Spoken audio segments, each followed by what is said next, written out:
విజయవాడ నడిబొడ్డున అంటే రాష్ట్రానికి హెడ్ క్వార్టర్స్, ఇక్కడ నుంచి కూతవేటు దూరంలోనే ముఖ్యమంత్రి గారి నివాసం, ఇక్కడే డీజీపీ కార్యాలయం, ఇక్కడి నుంచి కూతవేటు దూరంలోనే డీజీపీ కార్యాలయం, ఇక్కడే విజయవాడలోనే కమిషనరేట్, ఇక్కడే ఏసీబీ పరిధి, ఇదే పరిధిలోనే ఈ పోలీస్ స్టేషన్, ఇదే పోలీస్ స్టేషన్ పరిధిలోనే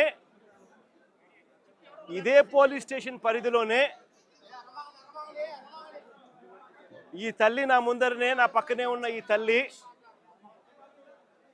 ఎంత దారుణంగా ఈ ఘటన జరిగింది అని చెబుతూ రోదిస్తా ఉన్న దృశ్యం. ఈరోజు నేను ప్రతి ఒక్కరిని కూడా ఒకటే ఆలోచన చేయమని అడుగుతా ఉన్నా. కొంతమంది చంద్రబాబు నాయుడు గారు దగ్గరుండి ప్రోత్సహిస్తా ఉన్న కొంతమంది పోలీసుల వ్యవస్థలతో, ఈ కొంతమంది చేసే ఈ కార్యక్రమాల వల్ల మొత్తానికి ఈ రాష్ట్రంలో పోలీస్ స్టేషన్లకి ఏదైనా అన్యాయం జరిగితే పోవడానికి కూడా ఎవరైనా కూడా భయపడే పరిస్థితిలోకి ఈరోజు ఈ రాష్ట్రంలో పరిపాలన సాగుతూ ఉంది. నేను అడుగుతా ఉన్నది ఒకటే, ఇదే పోలీస్ స్టేషన్ పరిధిలోనే, ఇదే పోలీస్ స్టేషన్ వేదికగా ఈ పోలీస్ స్టేషన్ పరిధిలో ఉన్న ఏసీబీ కార్యాలయం, ఈ పోలీస్ స్టేషన్ పరిధిలోనే కమిషనరేట్ కార్యాలయం, అంటే సిపి, ఏసీపీ, పోలీస్ స్టేషన్లో ఉన్న సిఐ అందరూ కూడబలుక్కొని డీజీపీ సైతం దీంట్లో ఇన్వాల్వ్ అయ్యి ఒకరినొకరు ఏ రకంగా ప్రొటెక్ట్ చేసుకుంటా వస్తూ ఉన్నారు, ఒకరినొకరు ఏ రకంగా వెనకేసుకొని వస్తూ ఉన్నారు అని చెప్పడానికి నిదర్శనం ఇది. మే మాసంలోనే ఒక ఘటన కాదు,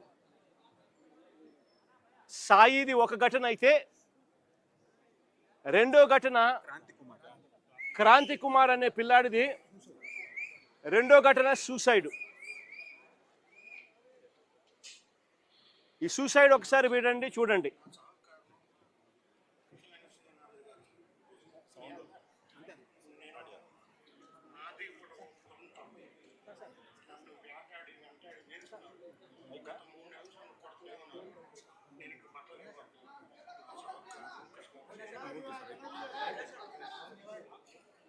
ఈ క్రాంతి కుమార్ అనే అబ్బాయి ఆత్మహత్య చేసుకున్నాడు. పలాని సిఐ, పలాని పోలీస్ స్టేషన్ పరిధి రోజు నన్ను కొడతా ఉన్నాడు, నేను తట్టుకోలేకపోతా ఉన్నాను, నా చావుకు కారణం తానే అని చెబుతూ మరణ వాంగ్మూలం ఇస్తూ తాను ఆత్మహత్య చేసుకున్న పరిస్థితి. అది మే మాసంలోనే మే 9వ తారీఖున సాయి ఘటన కూడా జరిగింది. మే 9వ తారీఖు నుంచి ఈ తల్లి తన కొడుకుకు జరుగుతూ ఉన్న అన్యాయమైన పరిస్థితిని చూడలేక తల్లిని పోలీస్ స్టేషన్లోకి పిలిచి నీ కొడుకు ఫోటోకు దండేసుకో అని చెప్పి ఏకంగా సిఐ మాట్లాడుతూ తల్లిని హేళనగా మాట్లాడమే కాకుండా చివరకు తన సాయి అనే ఆ పిల్లాడి చావుకు కూడా కారణమయ్యే పరిస్థితిలోకి పోతే ఆ రోజు నుంచి 9వ తారీఖు నుంచి ఆ తల్లి ప్రతిరోజు తనకు సమాచారం అందే కొద్దీ ఆ సెల్లులో జరుగుతూ ఉన్న విషయాల మీద తనకు మిగతా వాళ్ళు సమాచారం తనకి ఇచ్చే కొద్దీ తన కొడుకు ఏదో జరుగుతూ ఉంది, పోలీసులు తీసుకొచ్చారు, ఆ స్టేషన్లో తనను పెట్టారు, తనను కొడతా ఉన్నారు, చిత్రహింసలు పెడతా ఉన్నారు అని చెప్పి తనకు అర్థమయ్యి అదే పోలీస్ స్టేషన్ పరిధిలోకి ఒకసారి కాదు, 2 సార్లు కాదు, 3 సార్లు కాదు, 4 సార్లు కాదు, ప్రతిరోజు ఆ తల్లి అక్కడికి వెళ్ళి నా కొడుకును నాకు చూపించండి అయ్యా, నా కొడుకును నాకు చూపించండి అయ్యా అని చెప్పి బాధపడతా ఉన్న పరిస్థితులు మన కళ్ళ ఎదుటే కనిపిస్తూ ఉంది.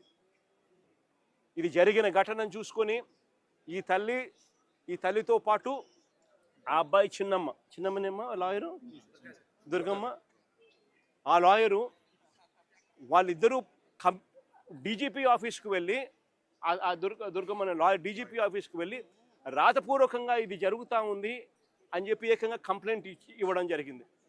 కంప్లైంట్ ఇస్తే ఆ కంప్లైంట్ ఏమైంది, చివరికి చెత్తబుట్టలెక్కి డీజీపీకి కంప్లైంట్ ఇవ్వడం, డీజీపీ సిపికి పంపించడం, సిపి యాక్షన్ తీసుకోవాల్సింది పోగా సిపి ఏం చేస్తూ ఉన్నారు, తల్లి దగ్గరికి మిగతా వాళ్ళని పంపించి బేరం పెట్టించే కార్యక్రమం చేస్తూ ఉన్నారు. ఖచ్చితంగా ఏదో జరిగింది, నా కొడుకు ఏదో జరిగింది అని చెప్పి ఆ తల్లికి పూర్తిగా అర్థమై జూన్ 2వ తారీఖున హైకోర్టులో హీబియస్ కార్పస్ పిటిషన్ వేసి నా కొడుకును వీళ్ళు హత్య చేసినారు, నా కొడుకు కనిపించడం లేదు, నా కొడుకును దయచేసి నాకు చూపించండి అని చెప్పి తల్లి ఆవేదనతో పిటిషన్ వేసినారు. కోర్టు ఇంటర్వ్యూన్ అయ్యి హీబియస్ కార్పస్ మీద స్పందించే కార్యక్రమం చేస్తే ఆ తర్వాత మనలాంటి వాళ్ళు అందరూ కూడా జరుగుతూ ఉన్న అన్యాయాన్ని చూడలేక అందరూ కూడా ఆ తల్లికి సపోర్టుగా నిలబడితే అప్పుడు గత్యంతరం లేక ఈరోజు సిఐని సస్పెండ్ చేశారు. నేను అడుగుతా ఉన్నా, సిఐని ఎందుకు సస్పెండ్ చేశారని చెప్పి చెప్పగలరా? సిఐని ఎందుకు సస్పెండ్ చేశారని? సిఐని సస్పెండ్ ఎందుకు చేశారు? చంపేశాడనే కదా, మీరు దానికి ఒప్పుకున్నారు కాబట్టే కదా ఈరోజు సిఐని సస్పెన్షన్ జరిగింది. అంటే ఒకే పోలీస్ స్టేషన్లోనే ఆ సిఐ పరిధిలోనే ఆ సిఐని ప్రొటెక్ట్ చేస్తూ ఏసీపీని ప్రొటెక్ట్ చేస్తూ కమిషనర్ని ప్రొటెక్ట్ చేస్తూ డీజీపీ మొత్తం అందరికీ తెలిసి సిఐ స్టేషన్లో ఒక హత్య కాదు పోలీస్ స్టేషన్లో ఇలాగనే కొడుతూ ఒకరి చావుకు కారణమైతే ఇంకొకరు ఆత్మహత్య చేసుకుని వీడియో ద్వారా తన మెసేజ్ను తెలియజేసిన పరిస్థితి. నేను ఒకటే చెప్తా ఉన్నా, ఈరోజు సస్పెన్షన్ అంటే ఏంది? టెంపరీగా ఒక పోలీస్ ఆఫీసర్ను డ్యూటీస్ నుంచి తప్పించడం. అంటే ఒక మనిషి హత్య చేసిన ఆ మనిషి కొట్టి గోరులు పీకి రకరకాల చిత్రహింసలు పెట్టి చివరికి హత్య చేస్తే మనిషిని నువ్వేం చేస్తా ఉన్నావు? శిక్ష కేవలం టెంపరీగా తన డ్యూటీ నుంచి సస్పెండ్ చేస్తూ ఉన్నారు.